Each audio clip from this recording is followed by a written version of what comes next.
pragtige vrou, lewe jy dalk in vrees? Is jy dalk verskriklik bang vir iemand baie naby aan jou? Dit kan dalk jou eie man wees.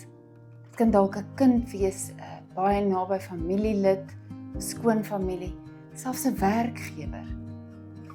Ek wil vandag vir jou bemoedig, vir jou sê, Abba Vader weet van elke smeekgebed, hy weet van elke fluistergebed wat jy opstuur na hom toe.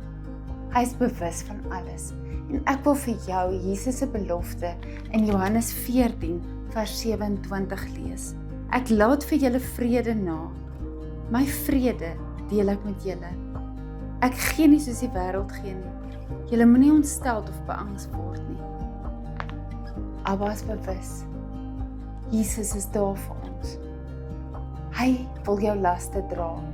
Daarom pragtige vrou, staan op, staan sterk en staan vas op Abba se beloftes vir jou.